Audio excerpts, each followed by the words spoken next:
नमस्कार। Sports scan का एक और संस्करण 7:20 ये वो वक्त होता है जब हम आपको रूबरू कराते हैं देश विदेश की खेल गतिविधियों से। नजर डाल लेते हैं अब तक के खास खबरों पर। सर्बिया के नोवाक जोकोविच ने ऑस्ट्रेलियन ओपन टेनिस टूर्नामेंट का पुरुष सिंगल्स का खिताब जीता। इंग्लैंड के साथ 2020 मैचों की श्रृंखला के लिए भारतीय टीम की घोषणा। भारत और इंग्लैंड के बीच तीसरा क्रिकेट टेस्ट मैच अहमदाबाद के सरदार पटेल स्टेडियम में बुधवार से और Vijay Hazare cricket trophy tournament में मुंबई ने दिल्ली को एलीट ग्रुप डी मुकाबले में 7 विकेट से हराया।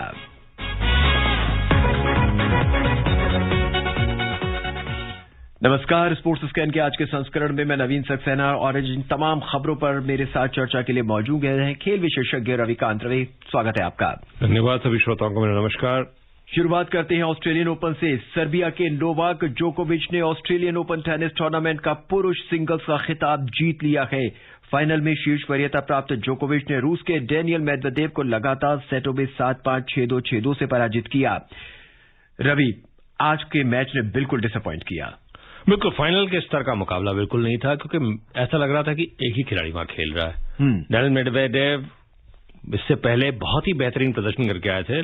खासतौर पर जिस तरह से राफेल नडाल को हराया, बहुत ज्यादा उम्मीदें थी कि आज बहुत ही कड़ा मुकाबला करना पड़ेगा जोकोविच को खिताब जीतने के लिए। 9वां ऑस्ट्रेलियन ओपन खिताब जीत रहे हैं, लेकिन आज कुछ फाइनल को जिसे कहते हैं कि खेल आज मैच जमा नहीं। जी, ऐसा लगना था कि मैच के शुरू होने से पहले कि दर्शकों को और खेल प्रेमियों को कि मैच कम से कम एक मैराथन मैच होगा, 3 या 4 घंटे ये मैच चलेगा, लेकिन निराशा। दोनों खिलाड़ी बेस लाइन से खेलना पसंद करते हैं, लंबी रैलीज करना पसंद करते हैं, लेकिन आज के मैच में रैलीज की बहुत ज्यादा कमी थी। और यही कारण है कि मेदवेदेव आसान पॉइंट, ये नहीं है कि जोकोविच कोई बहुत ही बेहतरीन खेले। जो स्कोर लाइन बता रहा है 7-5, 6-2, 6-2, बिल्कुल वन साइडेड स्कोर लाइन, लेकिन जिस तरह से मेदवेदेव ने गलतियां की, अनफोर्स्ड एरर्स, उससे जोकोविच का काम बहुत आसान हो गया। रवि, इस पर हम चर्चा करेंगे, लेकिन पहले सुन लेते हैं चारू की ये रिपोर्ट।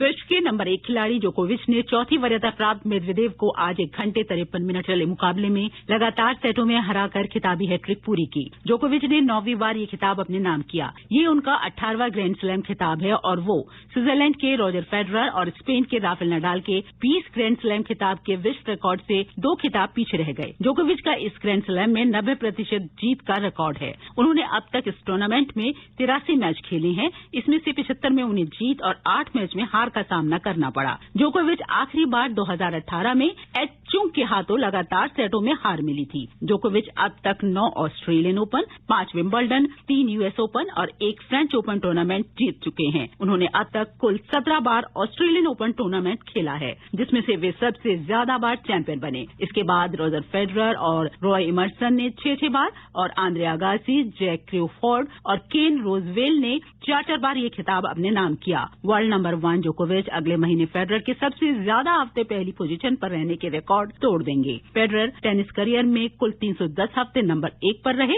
वहीं जोकोविच को नंबर 1 रहते 306 हफ्ते हो चुके हैं। Charu Saxena, sports scan. Ravi, Australia के जो ग्राउंड्स हैं, ऑस्ट्रेलिया के जो मैदान है, वो जोकोविच को बहुत भाते हैं। हार्ड कोर्ट है और इस कारण से जाहिर है कि काफी ज्यादा पसंद है बेस लाइन से रैली करना जोकोविच को। ध्यान रहे कि जब ऑस्ट्रेलियन ओपन केन रोजवॉल के जमाने में, जिनका आपने भी जिक्र सुना जी, उस समय ग्रास कोर्ट पे खेली जाती थी। ये ग्रास कोर्ट टूर्नामेंट हुआ करती थी, विंबलडन की तरह जी। और उसके बाद जब हार्ड कोर्ट आया, तब से इसे कहते हैं कि पूरा जो खेलने की जो शैली है वो बदल गई। बॉल्स बदलने पड़े, क्योंकि हार्ड कोर्ट के लिए बॉल्स अलग इस्तेमाल करते हैं, ज्यादा हैवी बॉल्स का इस्तेमाल होता है, और इसी कारण से जो ट्रेंड था वो बिल्कुल ही बदल गया और जोकोविच जैसे बेसलाइन के खिलाड़ी इसमें ज्यादा हावी होने लगे। जी, यानी ये खेल दमखम का ज्यादा हो गया। जी हाँ, और जिसे कहते हैं ग्रास कोर्ट पर आपको फिनिश ज्यादा चाहिए। आपको जो कलाइयों का उपयोग और जो आप वॉली करते हैं, वो नेट वॉली अब बहुत कम देखने को मिलती है। आज के अगर मैच की बात करें तो हालांकि जो पहला सेट था वो 7-5 पे रहा, बहुत ही क्लोज फिनिश था, लेकिन उसके बाद दूसरे जो दोनों सेट हुए उसमें कहीं भी मेदवेदेव नहीं दिखाई दिए। देखिए, अगर 6-2 का स्कोर अगर है, तो आप मान चल सकते हैं कि 2 बार तो मेदवेदेव की सर्विस ब्रेक हुई है।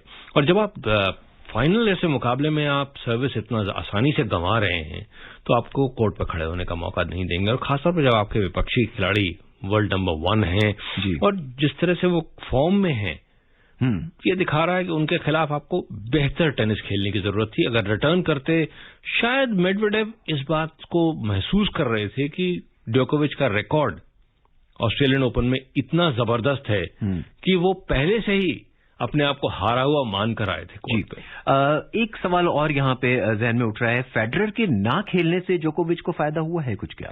देखिए, कोई भी बड़ा खिलाड़ी फेडरर जैसा जब टूर्नामेंट में नहीं होता है तो जाहिर है कि ड्रॉ थोड़ा आसान हो ही जाता है, और जोकोविच को ना ही नडाल से भी नहीं खेलना पड़ा। तो ये दिखा रहा है कि जो उनको टक्कर देने वाले खिलाड़ी थे वो मौजूद नहीं थे, तो सफर थोड़ा आसान तो जरूर हो गया। पहला ग्रैंड स्लैम खत्म हो चुका है, दूसरे ग्रैंड स्लैम यानी फ्रेंच ओपन की तैयारियां शुरू हो रखी हैं और शायद मई के दूसरे हफ्ते में खेला जाएगा। उम्मीद तो यही है कि खेला जाएगा, लेकिन जिस तरह से एटीपी टूर के बारे में खबरें आ रही हैं कि खिलाड़ी बहुत ज्यादा खुश नहीं हैं, टूर्नामेंट्स में भाग नहीं लेना चाहते हैं क्योंकि कोविड रिस्ट्रिक्शंस में के कारण उन्हें 15-15 दिन का क्वारंटीन हर वेन्यू पे जाके करना पड़ेगा। तो ये बड़ी मुश्किल की बात है कि एटीपी टूर अगर नॉर्मल नहीं होता है तो फिर क्ले कोर्ट सीजन का क्या होगा। इन बातों पे शायद अब एटीपी टूर को गौर करना पड़ेगा और तारीख बदल सकती है, कोई ऐसी बड़ी बात नहीं है। कुल मिला के देखा जाए तो ये टूर्नामेंट पूरी तरह से सफल रहा। ऑस्ट्रेलियन ओपन बिल्कुल सफल रहा, लेकिन इसमें इनको फायदा ये था कि ऑस्ट्रेलिया सीजन की शुरुआत करता है तो जाहिर है कि खिलाड़ी आकर क्वारंटीन करके, और ये पहला क्वारंटीन का अनुभव था टेनिस प्लेयर्स के लिए। जी, प्रोफेशनल टेनिस प्लेयर्स हैं, आए ऑस्ट्रेलिया, 15 दिन क्वारंटीन किया और उसमें भी काफी ज्यादा जिसे कहते हैं कि बहस हुई, काफी कुछ नुक्ताचीनी होती रही लगातार। तो ऐसा लग रहा है कि शायद कहीं खिलाड़ी बहुत ज्यादा खुश नहीं थे क्वारंटीन से। जी, और इसका असर एटीपी के और दूसरे टूर्नामेंट्स पर भी नजर आएगा अगर ग्रैंड स्लैम को छोड़ दे तो भी? नहीं, बिल्कुल नजर आएगा, क्योंकि खिलाड़ी क्वारंटीन कंडीशन से बिल्कुल खुश नहीं, क्योंकि क्वारंटीन के अंदर आपको होटल में ही बंद रहना पड़ता है, आप अभ्यास भी नहीं कर सकते। अब 15 दिन का जब क्वारंटीन होता है तो आप जिम में जा सकते हैं, जिम में भी आपको बहुत रिस्ट्रिक्टेड समय मिलता है क्वारंटीन के दौरान। तो अब कमरे के अंदर बंद होके वहां पे आपको अगर जिम फैसिलिटीज अवेलेबल कराई जाती हैं, तब जाके खिलाड़ियों को थोड़ा बहुत इसे कहते हैं कि अपना फिटनेस बनाए रखने की जरूरत होती है। टेनिस टूर्नामेंट में थोड़ा सा और आगे बढ़ते हैं। ब्रिटेन में जब विंबलडन खेला जाएगा वो सीजन होगा जून से जुलाई तक का, लेकिन इस समय जो ब्रिटेन के हालात चल रहे हैं उसको देख के भी लगता है कि शायद उन्हें ये टूर्नामेंट स्थगित करना पड़े। एक पिछले साल तो स्थगित हो चुका है और विंबलडन के लिए लगातार 2 साल ना खेला जाना ये बहुत बड़े दुर्भाग्य की बात होगी, और हम तो यही उम्मीद करते हैं कि ये कोविड की परेशानी टले और खेल जगत वापस धीरे धीरे नॉर्मल आ जाए। और अब बात ऑस्ट्रेलियन ओपन के मिक्स्ड डबल्स की। ऑस्ट्रेलियन ओपन के मिक्स्ड डबल में बारबोरा क्रेजिचकोवा और राजीव राम की जोड़ी ने खिताब अपने नाम कर लिया है। इस जोड़ी ने 2019 में भी ऑस्ट्रेलियन ओपन जीता था। क्रेजिचकोवा की लगातार तीसरी ट्रॉफी है। उन्होंने और राम ने मिक्स्ड डबल्स फाइनल में मैट इविडन और सैम स्टोसुर की ऑस्ट्रेलिया की वाइल्ड कार्ड से एंट्री हुई इस टूर्नामेंट में शामिल हुई जोड़ी को 6-1, 6-4 से शिकस्त दी।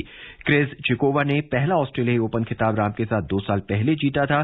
उसके बाद उन्होंने क्रोएशिया के निकोला मैक्टिच के साथ पिछले साल ये ट्रॉफी हासिल की थी। रवि, ये बहुत ही मिक्स्ड डबल्स एक बहुत ही अलग सा खेल है, और आप देखेंगे कि डबल्स प्लेयर्स, डबल स्पेशलिस्ट अलग होते हैं, सिंगल्स वाले प्लेयर्स अमूमन डबल्स नहीं खेलना चाहते। अगर हम सबेलेंका को छोड़ दे तो वो देखिए वो एक्सेप्शंस तो हर जगह होते हैं, लेकिन डबल स्पेशलिस्ट बहुत ज्यादा, लिएंडर जैसे डबल स्पेशलिस्ट माने जाते थे, महेश भूपति डबल स्पेशलिस्ट जाने माने दुनिया के, तो इनके पास भी आपको खिताब। तो डबल स्पेशलिस्ट के लिए बहुत जिसे कहते हैं कोऑर्डिनेशन की बहुत ज्यादा जरूरत होती है, और ये दिखा रही है खिलाड़ी की किस तरह से वो अपने आप को अडेप्ट कर लेती हैं अलग अलग खिलाड़ियों के साथ, और 3 खिताब जीत चुकी हैं। डबल्स टूर्नामेंट में हालांकि लंबी रैलियां नहीं चलती, लेकिन उसमें तकनीक बहुत मायने रखती है। सबसे ज्यादा आपको एंगल्स ढूंढ के निकालने पड़ते हैं, क्योंकि आप एक नहीं 2 प्लेयर को बीच में से साइड में से उनसे बचाकर खेलना चाहते हैं। और ऑस्ट्रेलियन ओपन के बाद अब आपको सीधे हम लिए चलते हैं क्रिकेट के ग्राउंड पर। भारतीय क्रिकेट कंट्रोल बोर्ड बीसीसीआई ने इंग्लैंड के खिलाफ 5 T20 मैचों की श्रृंखला के लिए भारतीय टीम की घोषणा कर दी है। 12 मार्च से शुरू हो रही इस श्रृंखला के सभी मैच अहमदाबाद के सरदार पटेल स्टेडियम में खेले जाएंगे। सुनते हैं भारतीय टीम में किसको जगह मिली और कौन बाहर रहा। विस्तृत रिपोर्ट विशाल की। इंग्लैंड के साथ अगले महीने से शुरू हो रही 2020 श्रृंखला के लिए भारतीय टीम में ईशान किशन, सूर्य कुमार यादव और राहुल तेवतिया को पहली बार शामिल किया गया है। विकेटकीपर बल्लेबाज ऋषभ पंत, ऑलराउंडर अक्षर पटेल और तेज गेंदबाज भुवनेश्वर कुमार को टीम में वापस लाया गया है। वरुण चक्रवर्ती, जिन्हें चोटिल होने के कारण ऑस्ट्रेलिया मैचों की श्रृंखला में नहीं लिया गया था, उन्हें भी अब टीम में शामिल किया गया है। जबकि कुलदीप यादव, संजू सैमसन और मनीष पांडे को टीम में शामिल नहीं किया गया है। वहीं तेज गेंदबाज जसप्रीत बुमराह को भी आराम दिया गया है। मोहम्मद शमी और रविंद्र जडेजा को शामिल नहीं किया गया है क्योंकि ये दोनों ऑस्ट्रेलिया दौरे में चोटिल होने के बाद स्वास्थ्य लाभ कर रहे हैं। 19 सदस्यों की क्रिकेट टीम में विराट कोहली कप्तान, रोहित शर्मा उप कप्तान, KL Rahul, Shikhar Dhawan, Shreyas Iyer, Surya Kumar Yadav, Hardik Pandya, Rishabh Pant wicketkeeper, Ishan Kishan wicketkeeper, Yuzvendra Chahal, Varun Chakravarthy, अक्षर पटेल, वाशिंगटन सुंदर, राहुल तेवतिया, टी नटराजन, भुवनेश्वर कुमार, दीपक चाहर, नवदीप सैनी और शार्दुल ठाकुर के नाम शामिल हैं। Vishal Sharma, sports scan.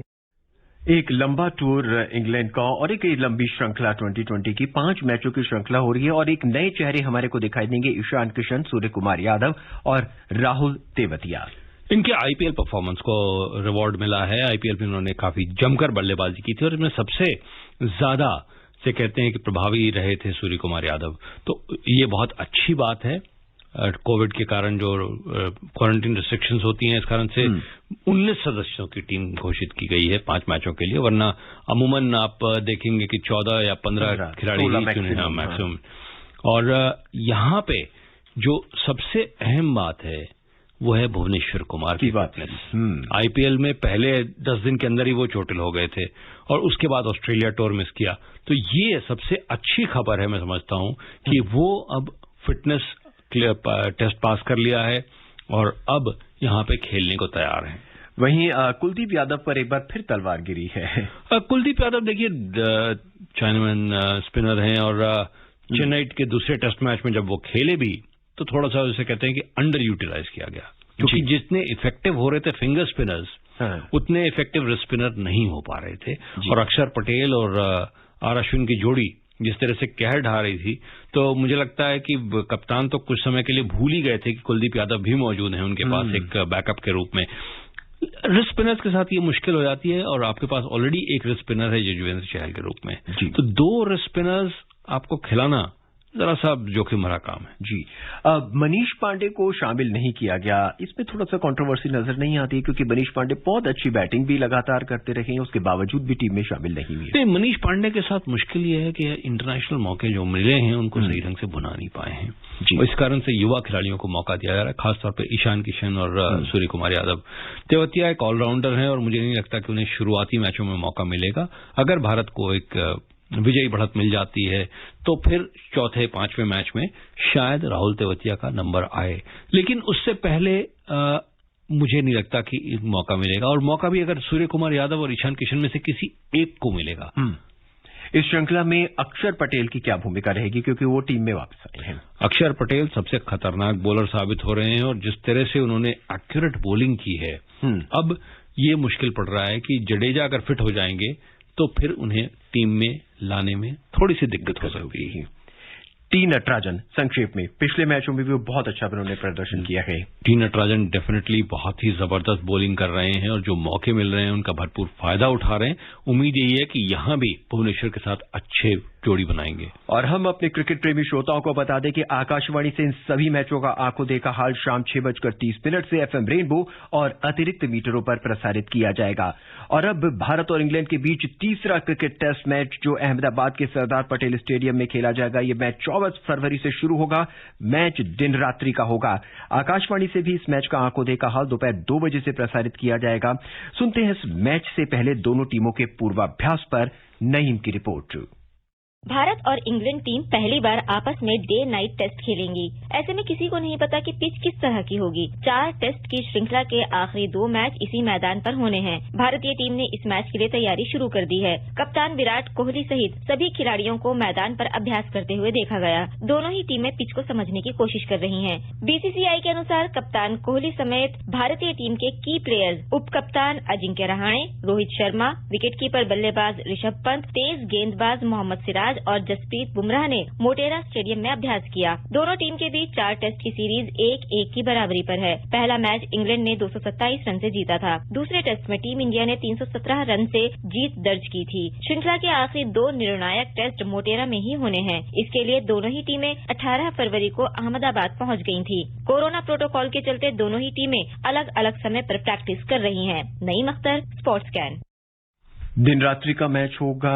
रात के समय बॉलिंग और पिच दोनों, मतलब बॉल क्या बिहेव करेगी, पिच क्या बिहेव करेगी। और अभी पुजारा का स्टेटमेंट जो आया वो कह रहे हैं कि हमें पता ही नहीं है कि पिंक बॉल क्या करेगी। ये सबसे बड़ा सवाल है कि जो पिंक बॉल है, अब बॉल अगर लोग ये समझते हैं कि सिर्फ डाई बदलने से बॉल का क्यों इतना है, लेकिन पिंक बॉल जो बिहेव करेगी किस तरह से, एक तो कि उसकी डाई बदली जाती है, ऊपर से उसकी सीम को थोड़ा और मजबूत रखना पड़ता है, क्योंकि आपको ओस की उम्मीद है रात के खेल में।